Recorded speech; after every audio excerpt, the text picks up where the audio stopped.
ঝোলে ঝালে অম্বলে পরিপাটি খাওয়া দাওয়া হলো, কিন্তু সকলে এখনো বসে কেন? পাত ছেড়ে উঠছেন না কেন? অপেক্ষাটা কিসের? আরে দাদা, চেটে পুটে সব পদ খাওয়ার পর শেষ পাতে মিষ্টি হবে না? আর মিষ্টি না হলে আপনার বাঙালিয়ানাটা কোথায়? আর মিষ্টি মানে আর কিছু হোক না হোক, রসগোল্লা চাই চাই। আর চলো খাইয়ে আপনাদের দেখাবো সেই রসের মিষ্টি রসগোল্লা আবিষ্কারকের কথা। আর সঙ্গে রসের গোল্লা সে তো থাকছেই। অতএব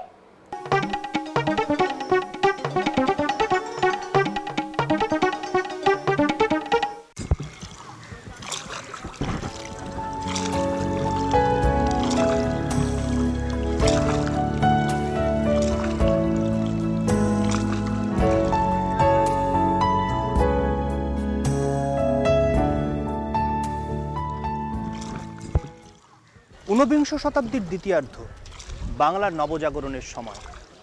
এই সময় সমাজ সংস্কারক, সাহিত্যিক, বৈজ্ঞানিক, দেশপ্রেমিক সব ক্ষেত্রেই উঠে এলেন প্রাতঃস্মরণীয় ব্যক্তিরা। শিল্প, বাণিজ্য, সাহিত্য চর্চা সব ক্ষেত্রে একেবারে স্বর্ণযুগ। বলা যায় এই সময় থেকেই বাংলার আধুনিক যুগের সূচনা। এমন এক যুগান্তকারী পরিবর্তনের সময় ভোজন রসিক বাঙালির শেষ পাতের মিষ্টিতে ছিল না কোনো রসের ছোঁয়া, সবই ছিল শুষ্কং কাষ্ঠবৎ।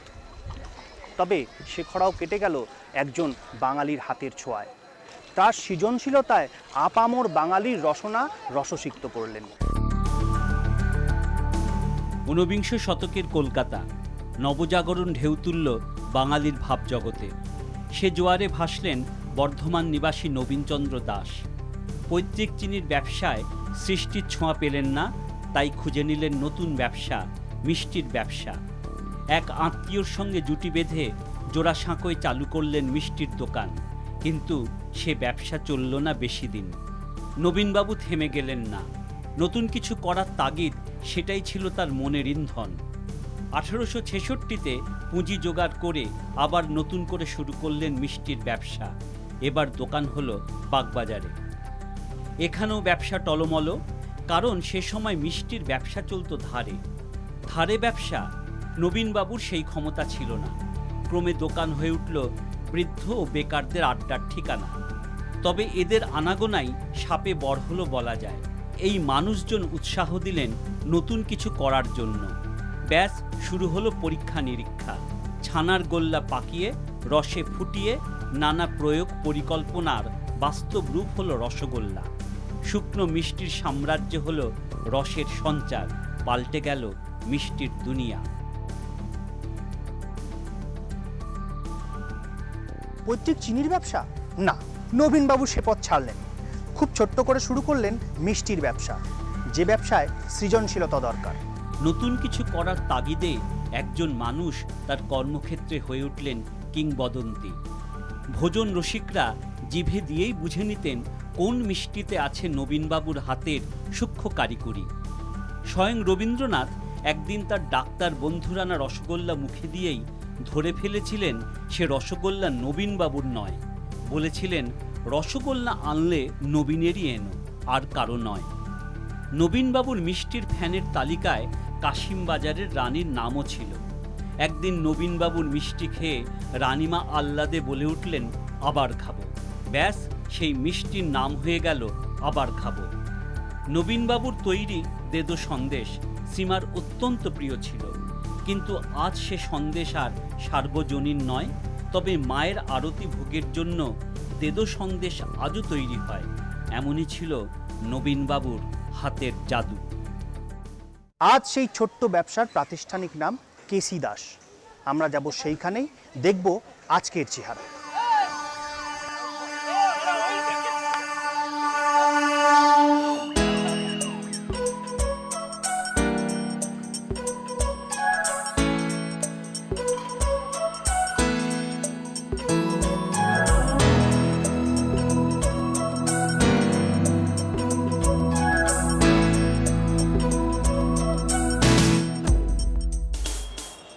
নবজাগরণের প্রেক্ষাপটে নবীনচন্দ্র দাশের হাতে মিষ্টির জগতে ঘটে গেল একটা ব্যাপক পরিবর্তন।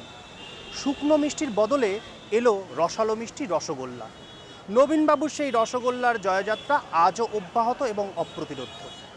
বাংলার মিষ্টির জয়যাত্রায় জুড়ে গেল আরও একটি নাম, কেসি দাস, নবীনবাবুর সুযোগ্য পুত্র কৃষ্ণচন্দ্র দাসের নাম। আর এই নামটাই আজকে একটা নির্ভরযোগ্য প্রতিষ্ঠান।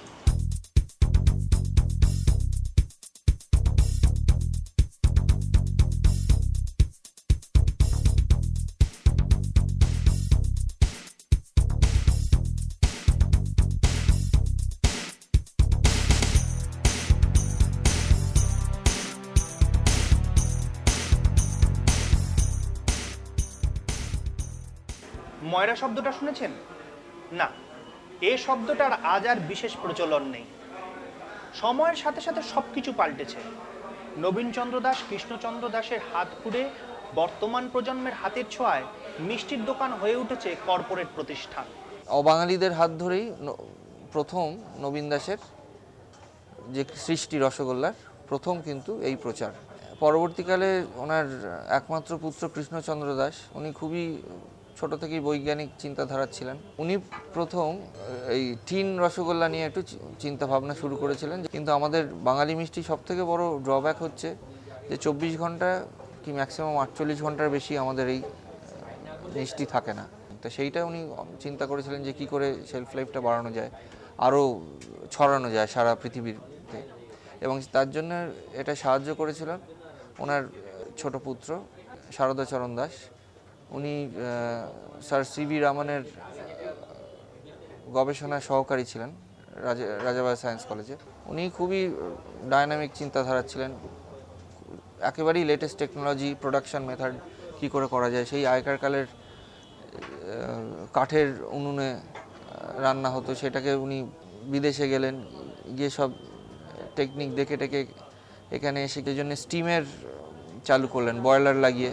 এবং তখনকার দিনে এটা একেবারে বলা যেতে পারে এই ইন্ডাস্ট্রিতে রেভলিউশন।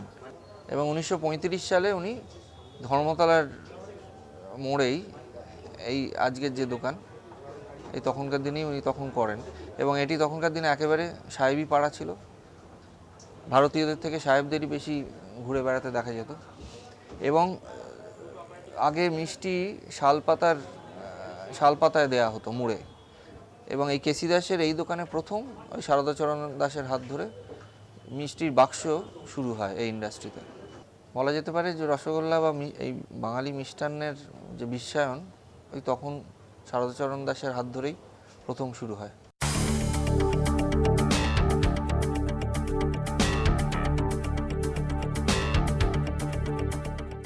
পরবর্তীকালে 1972 সালে আমরা শারদাচরণ দাস ব্যাঙ্গালোরে একটা ফ্যাক্টরি করে তখন ব্যাঙ্গালোরে দোকান করেন। এবং সেই ব্যাঙ্গালোরের দোকান আজকে খুবই পপুলার, বাঙালি ছাড়াও ওখানকার সাউথ ইন্ডিয়ানরাও খুবই পছন্দ করেন।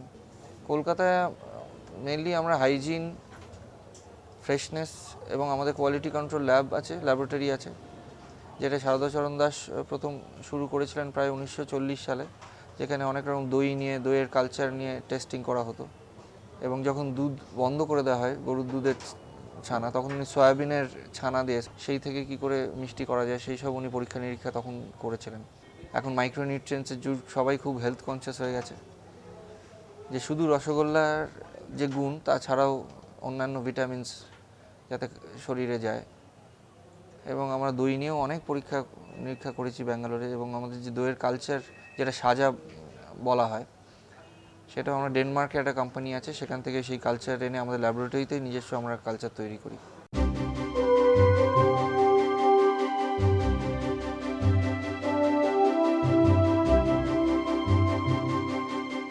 মেইনলি আমরা ঐতিহ্যকে বজায় রেখেই চলে এসেছি, কিন্তু কখনোই নতুনত্বকে আমরা অ্যাভয়েড করিনি, সেটাকেও অ্যাকসেপ্ট করার চেষ্টা করেছি।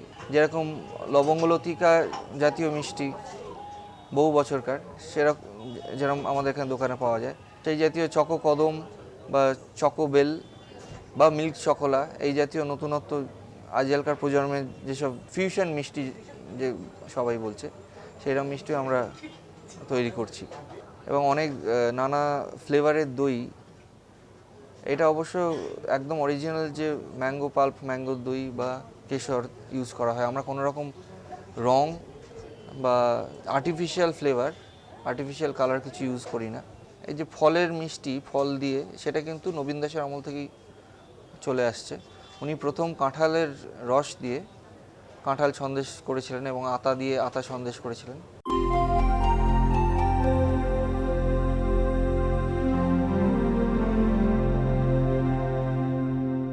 আমরা প্রত্যেক অকেশন অনুযায়ী আমাদের নতুনত্ব মিষ্টি করা হয়, যেরকম এবারে দুর্গাপুজোর জন্য ত্রিনয়নী মিষ্টি করা হয়েছিল, মায়ের ত্রিনয়নকে মাথায় রেখে করা হয়েছে।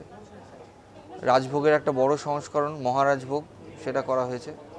এবং এই ধর্মতলার এই দোকান, এটা একটা হেরিটেজ জোনের মধ্যে পড়ে এবং এই দোকানের একটা হেরিটেজ ভ্যালু আছে। প্রায় 76 বছরের দোকান হয়ে গেছে। পশ্চিমবঙ্গের যে কালচার, পশ্চিমবঙ্গের যে কাস্টম রীতিনীতি, সেই অনুযায়ী আমাদের এই সাজসজ্জা মাঝে মাঝেই চেঞ্জ হয়ে যায় সেই রিচুয়ালসের সঙ্গে বা সিজনের সঙ্গে। যদি বলি গোল্লায় যাও, মনটা একেবারে খিঁচড়ে যাবে। যদি প্রশ্ন ওঠে পরীক্ষায় গোল্লা পাওয়া, গলা শুকিয়ে কাঠ। কিন্তু আমি যদি বলি রসগোল্লা খাবেন, 8 থেকে 80 বেঙ্গল কিংবা বারাণসী আপামোর ভারতবাসী এক বাক্যে বলবেন, হা হা হা, খাওয়াই যায়। অবভিয়াসলি রসগোল্লা। রসগোল্লা। ওই কালো জামটা ভালো হয়। রাজভোগটা পছন্দ করি। আমি গোলাপ জামুন খাবো। রসগোল্লা।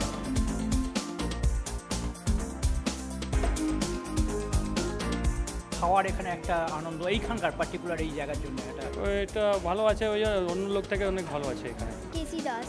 এদের গুডুর আছে, মিষ্টি ভালো আছে, ব্যবহার ভালো আছে, কোয়ালিটি ভালো আছে। ভালো লাগে, কলকাতা সব দিন নামি দোকান আছে, টেস্ট আলাদাই। আমরা এখান থেকে যখন আসি দিল্লি থেকে, তখন শুধু রসগোল্লাটা নিয়ে যাই। মিষ্টি আমার বরাবরই প্রিয়। যেখানেই যাই মিষ্টিটা আমি টেস্ট করার চেষ্টা করি। তো কেসি দাসের তো বিশেষ সুনাম আছে এই ফিল্ডে। সবসময় কেসি দাস আমার প্রিয়। কোয়ালিটি ভ্যারাইটি সব কিছুই পাওয়া যায়। হ্যাঁ, আমি তো মিষ্টি এখান থেকেই কিনি। আমাদের জীবনে মিষ্টির একটা বিশেষ গুরুত্ব আছে। সব সামাজিক অনুষ্ঠানে মিষ্টি চাই, না তাকে বাদ দেওয়ার কোনো প্রশ্ন নেই। আর জানেনই তো, মিষ্টি মুখ মানে সব তিক্ততার অবসান। আচ্ছা জানেন, মিষ্টির জগতে জাতীয় মিষ্টির শিরোপাটি কে পেয়েছে? নবীনবাবুর সেই রসগোল্লা। আসুন, মানুষে মানুষের তিক্ততা ভুলতে আমরা একটু মিষ্টি মুখ করি আর বলি, জয় রসরাজ, রসগোল্লার জয়।